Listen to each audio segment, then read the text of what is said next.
खबरों का सिलसिला आगे बढ़ाएं और बात करें कि बानिया पीटीआई का अस्पताल मुंतकिल करने का मामला वफाकी दारुल हुकूमत में सिक्योरिटी इकदाम के हवाले से इजलास हुआ है। जराये के मुताबिक पुलिस के तमाम आला अफसरान की छुट्टियां मनसूख कर दी गई हैं।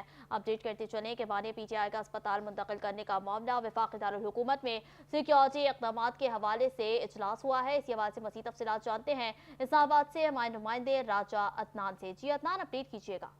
हाँ जी बिल्कुल। आज सुप्रीम कोर्ट के हुक्म के बाद जो बानी पीटीआई को इस्लामाबाद शिफा इंटरनेशनल हॉस्पिटल मुंतकिल किया जा रहा है, जहाँ पे उनके आंखों और दीगर इलाज किए जाएंगे, उस हवाले से हुक्म जारी हुआ। जिसके बाद जो इस्लामाबाद की पुलिस है उसने भी अपना इजलास मुनक्किद किया, जिसमें इस्लामाबाद की पुलिस को हाई सिक्योरिटी अलर्ट रहने का हुक्म दिया गया। इसमें इजलास में ये जी। फैसला किया गया कि हर थाने की जो नफरी है, हर एसएचओ अपने साथ 20 से 25 पुलिस के अफराद की नफरी को हाई अलर्ट पे रखेगा। इसके अलावा जराये का ये कहना है कि इस्लामाबाद की जो सिक्योरिटी है उसको सख्त से सख्त बनाने के लिए इस्लामाबाद और दीगर दूसरे इदारों से भी मदद ली जाएगी। इसके अलावा इस्लामाबाद पुलिस में जो आज इजलास हुआ उसमें ये भी फैसला किया गया है कि जो शिफा इंटरनेशनल है उसके इर्द गिर्द उसके बाहर जितनी भी सिक्योरिटी है वो इस्लामाबाद पुलिस अपने हैंड ओवर कर लेगी। जी, तफसीलात के लिए शुक्रिया राजा अदनान।